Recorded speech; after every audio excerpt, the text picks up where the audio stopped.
My name is Maya Chin, and I learned early that sometimes the best way to protect yourself is to let people underestimate you. For 5 years I'd been the family joke, the broke startup kid, who couldn't afford nice clothes or fancy dinners. What they didn't know was that I was quietly building an empire while they dismissed every word I said. It all started when I was 23, fresh out of college with a computer science degree and a head full of ideas. My older sister, Rebecca, had just launched Anderson Tech, a promising software company focused on enterprise solutions. She was 30 then, charismatic, connected, and absolutely convinced she was destined for greatness. Our parents worshipped her. Dad would spend entire dinners talking about Rebecca's latest client acquisition or her appearance at tech conferences. Mom kept a scrapbook of every article mentioning Anderson Tech. Meanwhile, I was working 16-hour days in a cramped apartment, building what would eventually become Cascade AI, a machine learning platform that would revolutionize data analytics for mid-sized businesses. Maya's still doing her little hobby, Mom would say, her voice dripping with concern that barely masked disappointment. When are you going to get a real job, honey? I'd just smile and change the subject. Let them think what they wanted. The truth was more complicated. 6 months after graduation, I developed a prototype that caught the attention of Sterling Ventures, one of Silicon Valley's most selective investment firms. They'd offered me a Series A round of $12 million. I took it. By 24, Cascade AI was generating $7 million in annual revenue. By 25, we'd hit profitability, something only 8% of startups ever achieve. But I kept it quiet. I drove a 10-year-old Honda. I lived in a modest apartment. I wore the same 5 outfits on rotation. My family saw what they expected to see, a struggling entrepreneur too proud to admit failure. What they didn't see was the investment portfolio I was building on the side. In 2020, Rebecca came to me desperate. Anderson Tech was running out of runway. She'd burned through her initial funding faster than expected, and investors were getting cold feet. The company was 90 days from shutting down. Maya, I know we haven't always. I know I've been hard on you, she said over coffee, her hands shaking slightly. But I need help. I need capital and I need it fast. I could have said no. I could have reminded her of every dismissive comment, every eye roll, every time she'd introduced me to her colleagues as my sister who's trying the startup thing. Instead, I saw an opportunity. How much do you need? I asked. 4.2 million would get us through the next 18 months and fund the product expansion we've been planning. I nodded slowly, pretending to consider it. In reality, I'd already made the decision. I know some people. Let me make some calls. What I actually did was create an investment vehicle called Meridian Capital Group. It was a legitimate LLC with proper legal structure, but the beneficial owner was hidden behind several layers of corporate protection. I routed the investment through Sterling Ventures. They were happy to serve as the nominal investor in exchange for a small fee and the opportunity to potentially participate in future rounds. 2 weeks later, Rebecca got her $4.2 million from Meridian Capital Group, represented by Sterling Ventures. She never knew I was behind it. The terms were fair but structured to give Meridian, which meant me, significant control. 28% equity with weighted voting rights that effectively gave me veto power over major decisions. They're angel investors who prefer to stay anonymous, the Sterling partner told her during the signing. Very common in the industry. They like your vision and want to see Anderson Tech succeed. Rebecca was ecstatic. She called me that night, breathless with excitement. Maya, you won't believe it. We got the funding. We're saved. That's amazing, Beck, I said, genuinely happy for her despite everything. I knew someone would see the potential. Yeah, well, they obviously know more about real business than some people, she said, her tone shifting. Not everyone can just throw together an app and hope for the best. I let it slide. I always did. Over the next 3 years, I watched Anderson Tech grow. My investment, my $4.2 million, helped them scale from 15 employees to 60. They landed major contracts with 3 Fortune 500 companies. Revenue went from $800,000 annually to $12 million. Rebecca's face appeared in TechCrunch, Forbes, and Business Insider. She became the darling of the Midwest tech scene. And at every family gathering, she made sure everyone knew about her success. Anderson Tech just closed another major deal, she'd announce at Sunday dinners. We're projecting $18 million in revenue this year. That's wonderful, sweetheart, Dad would beam. Maya, are you still working on that? What was it again? Cascade AI, I'd say quietly. We're doing okay. Okay isn't great, honey, Mom would sigh. Rebecca's company is thriving. Maybe you should ask her for advice? Or even a job. I'm sure Anderson Tech could use someone with your technical skills. Rebecca would smile, but it never reached her eyes. Maya's a bit too independent for corporate structure, Mom. Some people just aren't cut out for real business growth. What they didn't know was that Cascade AI had just been valued at $85 million in our Series C round. We had 230 employees across 3 offices. We'd been profitable for 3 consecutive years. Forbes had named me to their 30 under 30 list. I declined the photo and kept my name off the public version, citing privacy concerns. The industry knew my company, but I'd carefully kept myself out of the spotlight. I had my reasons. Partly, I wanted to build something real without the pressure of family expectations. Partly, I was curious to see how long they'd keep dismissing me. But mostly I was protecting myself. I'd seen what attention did to Rebecca. How it inflated her ego, how it made her mean, how it turned her into someone who needed to be the center of attention at all times. I didn't want that life. I wanted to build, to create, to make something meaningful without the circus. Meanwhile, I continued monitoring Anderson Tech's growth as their silent angel investor. I received quarterly board reports. I attended board meetings via video conference with my camera off, identified only as Meridian Capital representative. I watched Rebecca make presentations, celebrate victories, and occasionally make decisions I disagreed with, but never badly enough to use my veto power.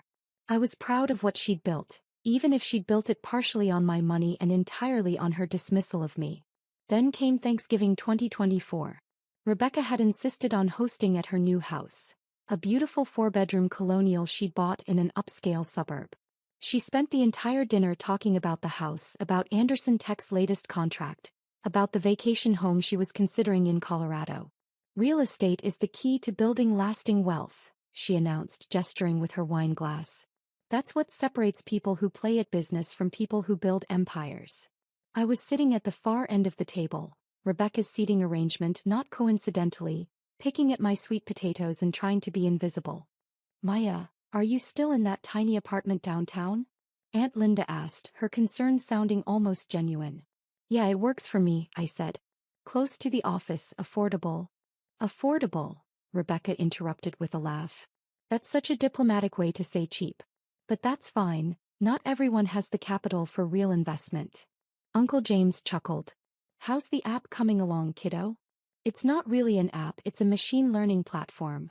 While we build real businesses, you play with your little app, Rebecca said, her voice cutting through the room. She smiled, but there was something sharp underneath it. It's cute that you're still trying, Maya. Really. But at some point you have to face reality. Some people are meant to be entrepreneurs and some people are meant to be employees. The table went quiet for a moment, then Dad laughed. That uncomfortable laugh that meant he agreed but didn't want to say it out loud. Mom nodded sympathetically. My cousins looked at their plates. Everyone was complicit in the dismissal. Everyone always was. I mean, it's been what, 5 years? Rebecca continued, warming to her theme. How much have you made? Anything? Or are you still just burning through your savings pretending you're building something? I set down my fork carefully. My phone was on my lap, under the table where no one could see. I felt that familiar sensation, the one I always got when Rebecca went too far. It was time. I'm doing fine, I said quietly. Fine isn't thriving, sweetheart, Rebecca said, using the same condescending tone Mom always did. Fine is what you say when you're too embarrassed to admit you're failing. Look, there's no shame in it. Not everyone can handle the pressure of real business. You're smart, you're technical. Maybe it's time to accept that your skills would be better used supporting someone else's vision.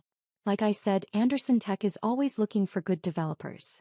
That's actually a great idea, Dad jumped in.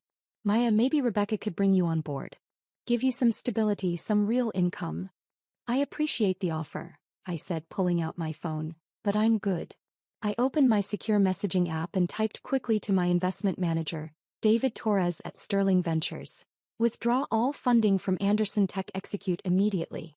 Authorization code, CHIN 2024 Theta 7. I hit send. Rebecca was still talking, something about health insurance and retirement benefits, but I wasn't listening. I was watching my phone, waiting for the confirmation. It came 10 seconds later. Confirmed.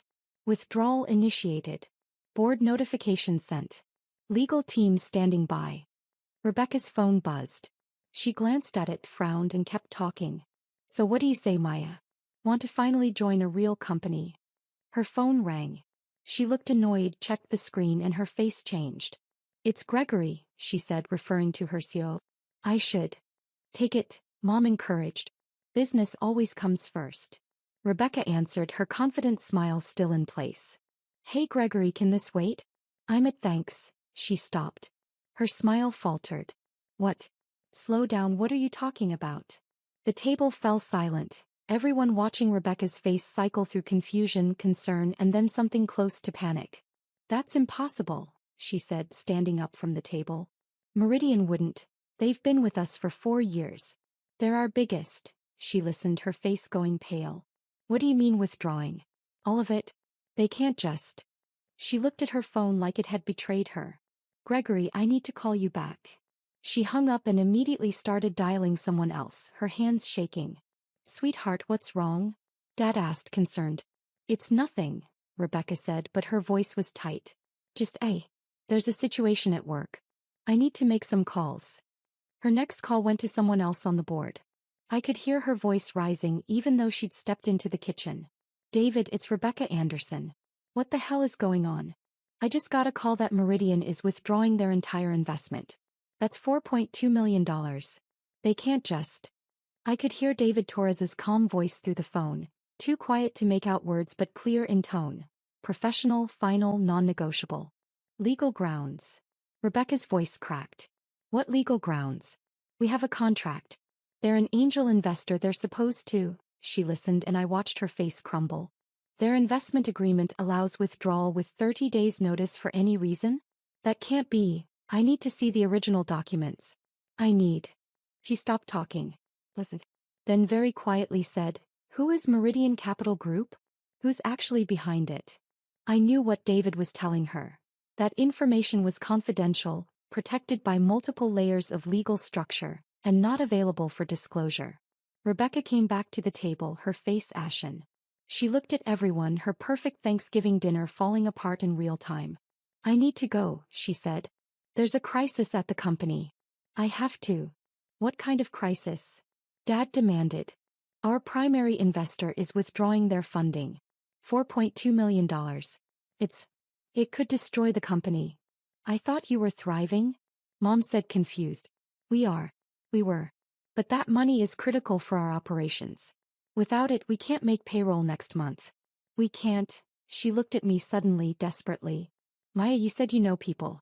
You said you made calls when I needed money before. Can you? I can make some calls, I said calmly. But I can't promise anything. Please, she said, and for the first time in years she looked at me like I was a real person. Please. I know I haven't been kind to you. But this is everything. This is my entire life. I nodded slowly.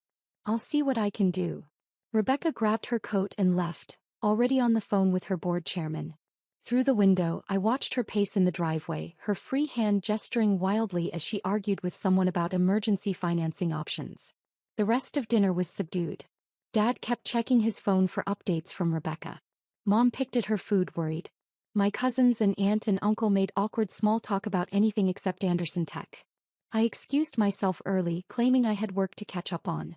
No one tried to stop me. The next morning I had a video conference scheduled with the Anderson Tech board. I'd requested it through David Torres, finally ready to reveal myself. I dressed carefully, not in my usual casual startup wear, but in a crisp white button-down and blazer. I set up in my home office, making sure the wall behind me showed my diplomas and awards, including the Forbes 30 Under 30 plaque I'd kept hidden. The board assembled on screen, Rebecca looking exhausted and desperate, Gregory Wu, her COO, Sarah Martinez, the CFO, and 3 other board members including the chairman, Walter Prescott. Thank you all for making time on short notice. David Torres began from his office at Sterling Ventures. I've arranged this call to introduce you to the beneficial owner of Meridian Capital Group, who has some things to discuss regarding yesterday's withdrawal notice. Rebecca leaned forward. Please, we need to understand what happened. We've been excellent partners. Our metrics are strong. If there's something we did wrong, let me turn it over to Meridian's principal. David said smoothly. I turned on my camera. The reaction was immediate. Rebecca's mouth fell open. Gregory looked confused.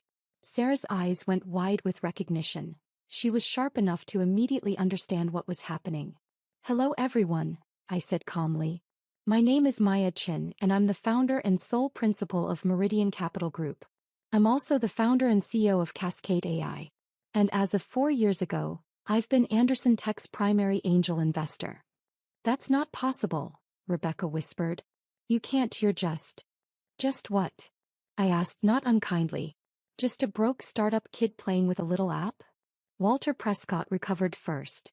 Miss Chin, we weren't aware of your involvement. The investment came through Sterling Ventures. As my representative, yes. I preferred to remain anonymous. It's not uncommon in angel investing. Why are you withdrawing? Rebecca asked, her voice small. I pulled up a document on my screen and shared it with the call. This is the original investment agreement. Section 4.3 grants Meridian the right to withdraw funding with 30 days notice for any reason or no reason at all. You signed this, Rebecca. Your lawyers reviewed it. But why now? She demanded, some of her old fire returning. We're doing better than ever. We just landed the Branson Industries contract. I know. I read all your board reports.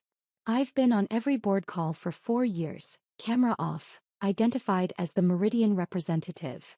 I paused. I've watched you build something genuinely impressive. You're a talented entrepreneur, Rebecca.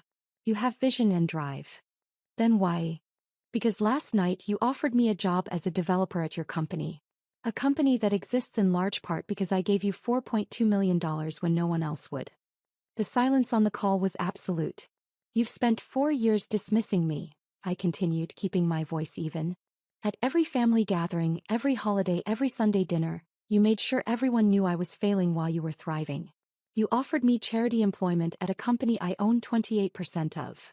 Gregory was frantically typing on his laptop, clearly pulling up the cap table. Holy shit, he muttered. She's right. Meridian owns 28% with weighted voting rights. Sarah was already doing calculations. If Meridian withdraws, we have approximately 45 days of operating capital. We'd need to secure replacement funding or you'd have to shut down, I finished. I know. That's what happens when your primary angel investor decides they're done. You can't do this, Rebecca said, but there was no conviction in her voice. You can't just destroy my company because I hurt your feelings. I'm not destroying anything. I'm exercising my contractual rights as an investor. You built this company, Rebecca. But you built it with my money and you built it while treating me like I was nothing. Walter cleared his throat. Miss Chin, what would it take for you to reconsider? I'd been thinking about this for 16 hours. I want a full board seat. Not as Meridian Capital. As Maya Chin. I want my name on the documents, my face at the meetings. I want public acknowledgement that I've been your primary investor since 2020. Done, Walter said immediately. I'm not finished. I also want Rebecca to issue a public statement, on Anderson Tech's website and social media, acknowledging me as a founding investor and apologizing for misrepresenting our relationship. Rebecca's face flushed red. You want me to humiliate myself? I want you to tell the truth, I corrected. I'm not asking you to lie or exaggerate, just to publicly acknowledge that your broke startup kid sister saved your company and has been supporting it for 4 years. And if I refuse? I shrugged. Then I withdraw my investment as planned. You have 30 days to find $4.2 million from other sources. Given your current burn rate and the tight funding environment, I'd say your chances are about 15%. Maybe 20 if you're lucky. Rebecca looked at Walter, at Gregory, at Sarah. All the people who depended on Anderson Tech surviving. Then she looked back at me. You've changed, she said quietly. No, I replied. You just never actually looked at me before. Walter stepped in. Miss Chin, your terms are acceptable. We'll draw up the revised board documentation immediately. Rebecca will issue the statement by end of business Monday. In exchange, you'll reinstate your investment. Not exactly, I said and watched Rebecca's face fall again. I'll reinstate $3 million. The other $1.2 million will be converted to a formal loan with market rate interest. Anderson Tech will pay me back over the next 3 years. That's, Rebecca started. Fair, I interrupted. It's actually generous. You get to keep your company. I get to stop being invisible. And you learn that dismissing people has consequences. Sarah was already nodding, running numbers. The loan structure is workable. It'll affect our cash flow but won't cripple us. Then we have a deal, Walter said. Ms. Chen, welcome to the Anderson Tech board. Officially this time. The statement went up on Anderson Tech's website Monday afternoon. Rebecca had fought over every word, but the final version was clear. Anderson Tech is pleased to formally acknowledge Maya Chen, founder and CEO of Cascade AI, as our primary angel investor since 2020. Ms. Chen's $4.2 million investment was critical to our early growth and continued success. We regret any prior mischaracterizations of her role and are honored to have her join our board officially. Rebecca Anderson, CEO. Within an hour it was picked up by TechCrunch. By evening it was trending in tech circles on social media. People were impressed not just by the investment, which was substantial for an angel round, but by the fact that I'd done it anonymously while building my own company. The Cascade AI PR team, who I'd been keeping on a tight leash for years, finally got to do their job. They confirmed the Forbes 30 Under 30 recognition.